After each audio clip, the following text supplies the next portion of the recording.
Charles Alaimo, welcome to the Human Capital Innovations Podcast. Thank you, John. Thank you. It is a pleasure to have you. Yes, it's a pleasure to have you. You're joining us from Long Island, New York. I'm south of Salt Lake City in Utah. And today we're going to be talking about your recent book, HR Leadership During Bankruptcy and Organizational Change. I'm really excited to explore this because this is a slightly different angle to an organizational change topic that we talk about a lot on this podcast. And that is, leading HR through bankruptcy as an organization is going through that kind of strife. I think this is going to be really insightful. So I'm excited about this. We've been working on this, setting this up, and this has been in the books for a really long time. So I'm happy that we're finally able to sit down and have this conversation together. As we get started, I wanted to share Charles's bio with everybody. With over 30 years of human resources generalist experience, Charles Alaimo has overseen all global HR processes, including compensation, performance management, policy development, recruiting, learning and development, and has worked closely with organizations' boards of directors with a global mindset. He is a self-proclaimed global citizen with a high degree of cultural awareness and sensitivity. Currently, he serves as managing director of human resources for Group 1 Trading LP, a privately held derivatives trading firm. Most recently, Charles served as senior vice president of human resources for, how do you say that, Charles? It's Aceto Corporation. Okay. Most recently, Charles served as Senior Vice President of Human Resources for Aceto Corporation, where he was responsible for the global HR function and integration activities through 3 acquisitions and the company's Chapter 11 bankruptcy filing and sale in 2019. And I suspect we will be hearing more about that as we get into this conversation today. Again, Charles, it's a pleasure to have you. Anything else you would like to share with me or the audience by way of your background or personal context before we dive on in? No, I think you covered everything, John. So again, happy to be here and happy to chat about my experiences. Cool. So there are so many books around HR topics, so many org change books. I guess my first question, well, really for any author, I like to ask why this book, why now? But why specifically did you feel it was important to write this book about HR leadership during bankruptcy? So great leadoff question, and for me, writing is a very cathartic experience. So if I've been through something tough, I like to kind of put my ideas on paper and just kind of write it away, so to speak. So for me, when it was announced that Aceto was entering a Chapter 11 and looking for strategic buyers, my first thought was, as I had been at the company for 8 years, like, how am I going to lead my organization and be credible with the employees, right? That was my first thought. And I knew nothing about bankruptcy. And we had some really great consultants, which helped us through the process. But when I went out on my own to see what resources were out there, many of those resources were either written in a financial context, and geared towards CFOs, obviously because of the topic, or they were written for general counsel. So there was really nothing out there that an HR professional can kind of grasp and kind of succinctly guide them through the steps. And so what I wound up doing as I was going through the process for close to a year, took tons of notes. And when I had left Aceto in April of 19, I took those notes and started writing the book in the hopes of helping another HR or business leader. And so I wrote it in a very simplified manner, as if we were discussing the topic over a cup of coffee. So that's how it all originated. And I'm really happy I was able to get my thoughts down on paper. Well, thank you for that. I appreciate the background. I think it's just really helpful to know where an author is coming from when they're working on a book like this. It's a labor of love. It's really intensive. It takes a lot of time and energy and thought, lots of revisions, all of that that goes into making a good book that's a good experience for the reader, and that's helpful. And I appreciate how you identified the gaps in all of the books out there. There's so many leadership books, there are so many HR books, there are so many org change books, but I'm not aware of a lot of books that specifically address this issue to fill the gaps the way that you are, which in and of itself is quite impressive that you're able to find that niche, because the market is flooded with content. So that's really important to know, and we're going to dig into what that content is and what these lessons are for organizational leaders and HR people here as we continue with the conversation. But again, thanks for the background on the book. Now, you have been through a lot of change throughout your career, changing not only your own career, your own evolution of your career path, the different roles that you've been in, all of those sorts of things. But how and why was bankruptcy different from some of those other changes that you experienced either personally or that you saw within organizations when you're in these various roles? How was it different? How was it similar? And maybe we can explore that a little bit. Throughout my career, I've been through so much change, and it's funny because people who know me, I'm really a sentimentalist at heart, and I don't like a whole lot of change in my personal life. So for some reason, I've gravitated towards these roles in business, and I've been good. I think as I mentioned earlier, the bankruptcy was so different for me because I had very little knowledge of what to do. Now, I had been through several acquisitions before where we had taken companies on. I have been through another sale merger when I was with TDK Electronics. So in some respects, bankruptcy was completely different because we were dealing, and there were a ton of reporting requirements that my department was,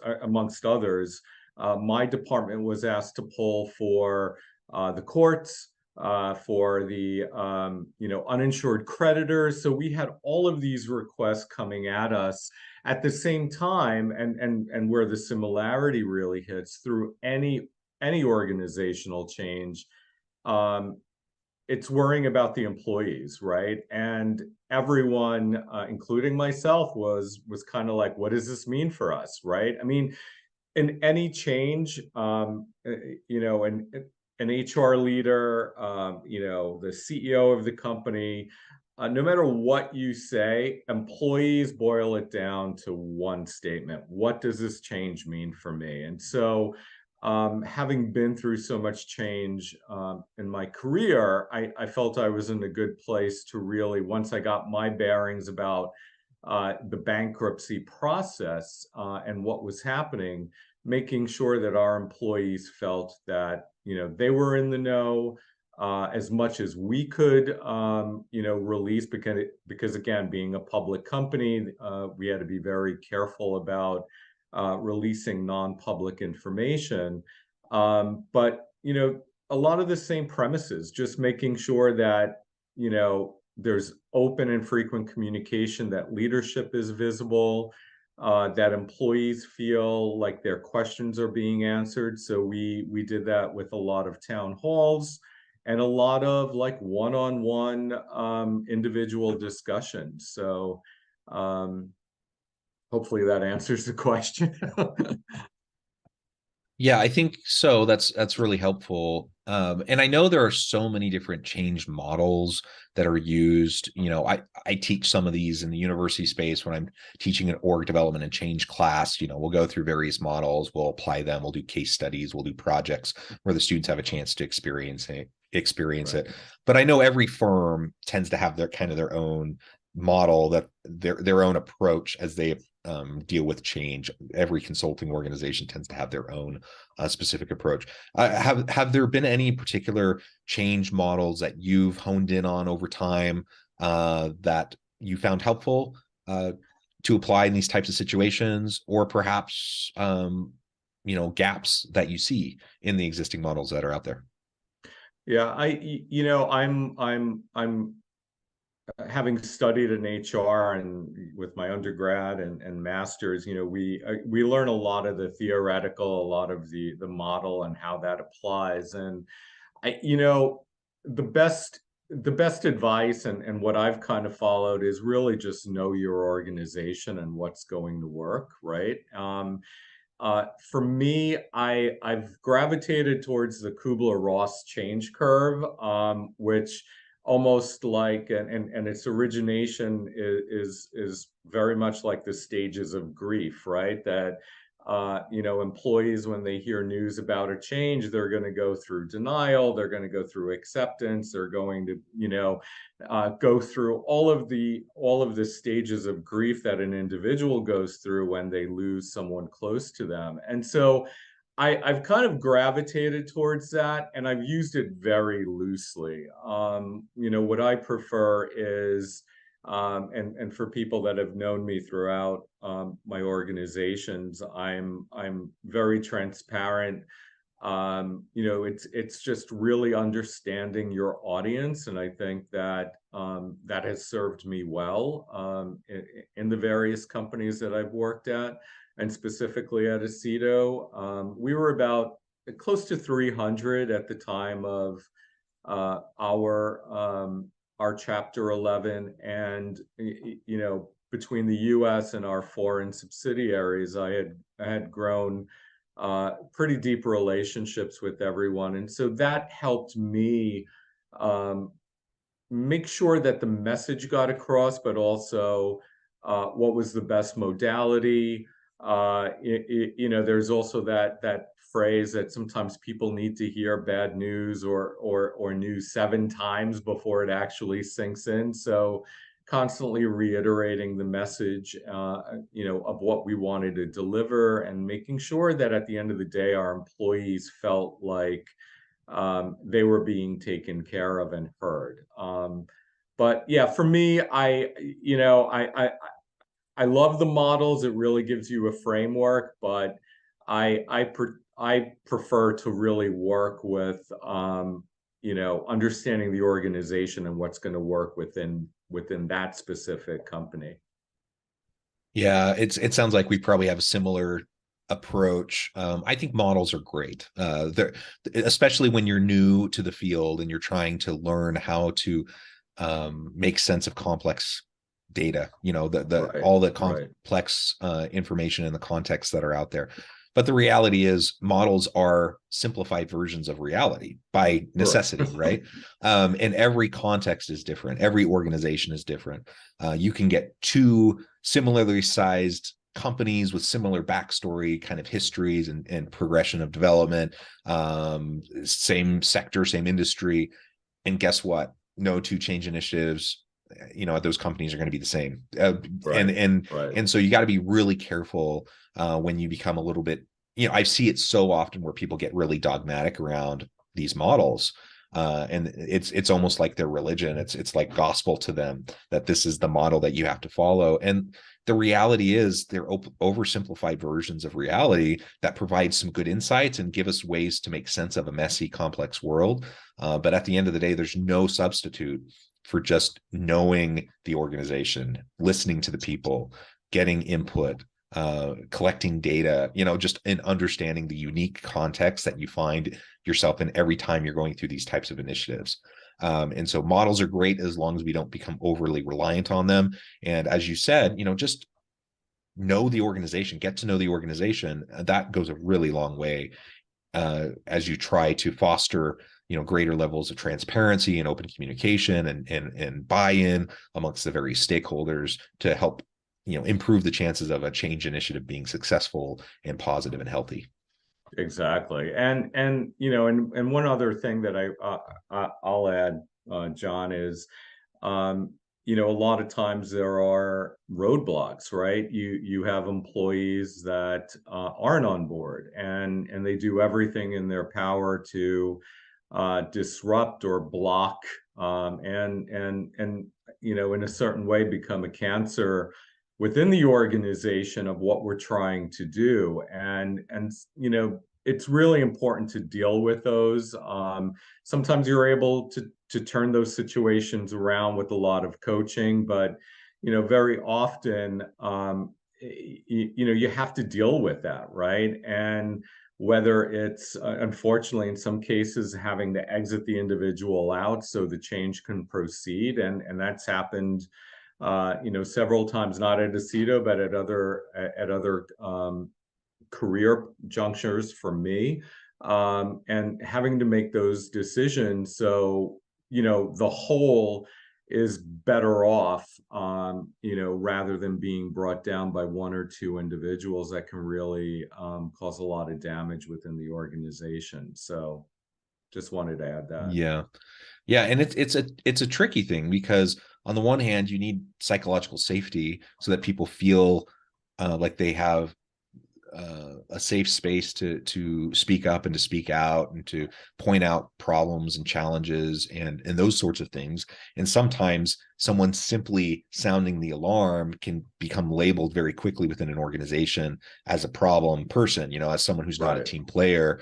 But that's not what you're talking about. And No, so not at all. we have to be very careful, as we're trying to quote unquote deal with the people who aren't getting on board, but also recognizing we need space for people to provide dissent and to speak up and to share their input.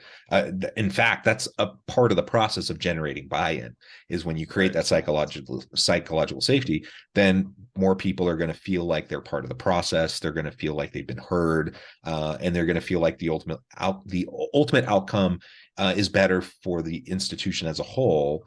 And they'll get caught up less on the little things that may not be as ideal or exactly what they would want to do or how they would like to see the changes made. Right, and that dissent is also critical as well, and that feedback, because it also forces us, right? The leadership in the organization to maybe think of things that maybe we haven't thought of, right?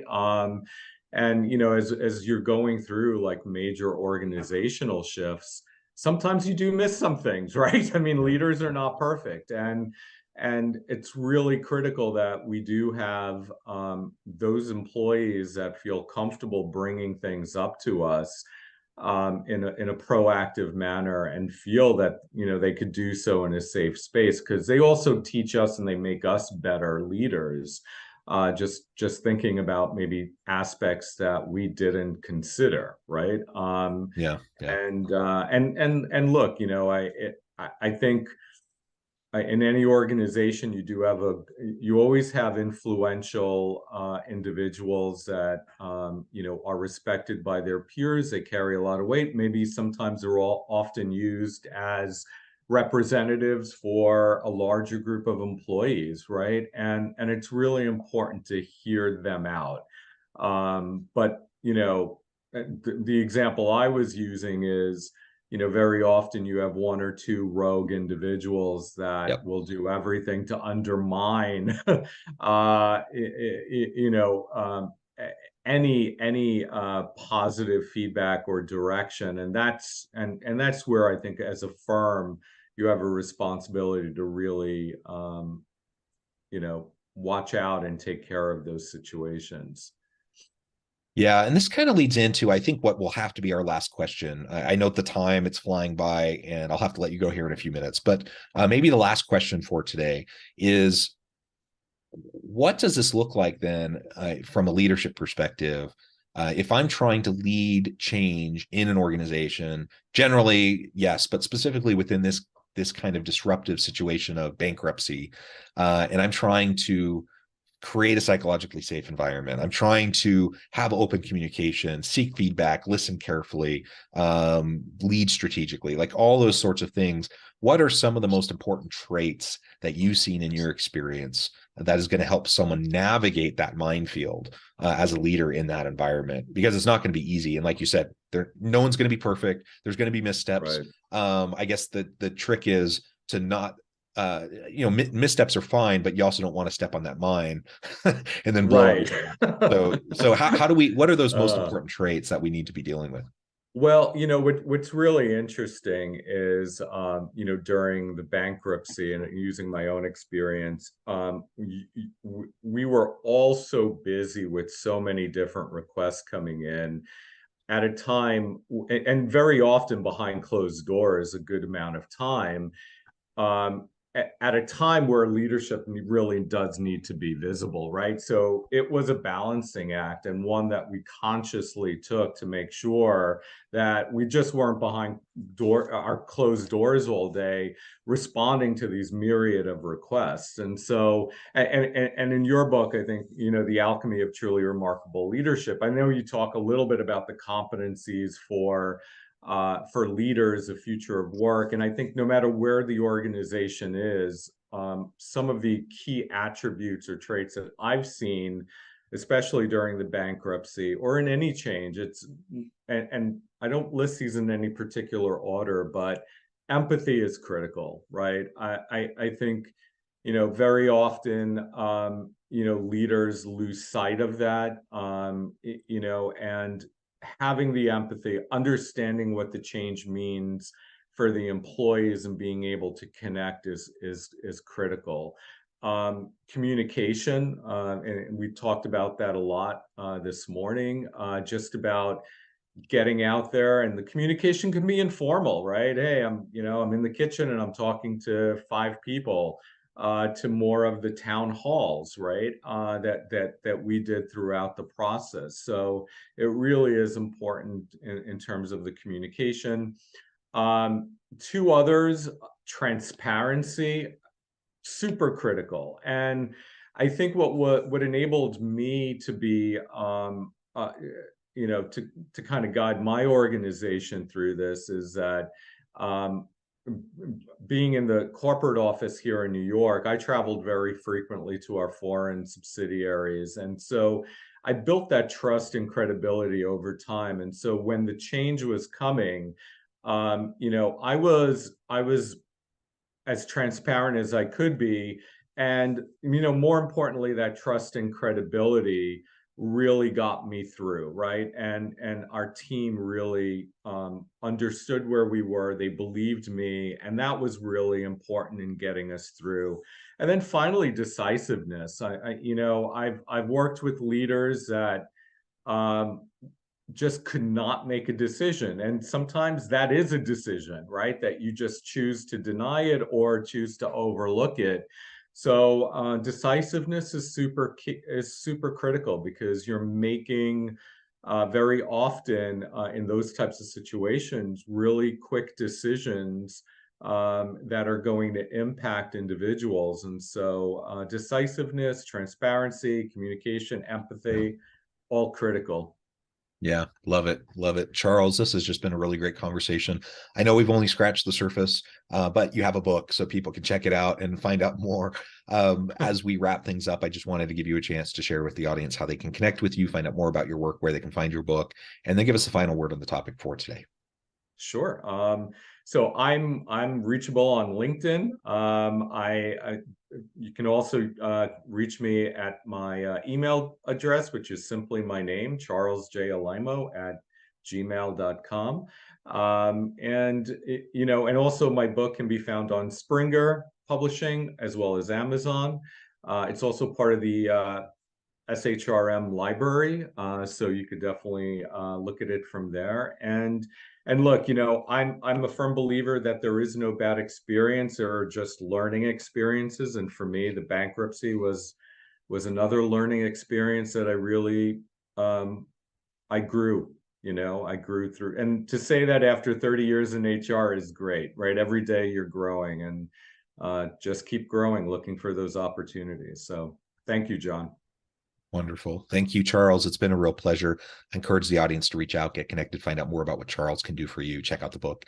And as always, I hope everyone can stay healthy and safe, that you can find meaning and purpose at work each and every day.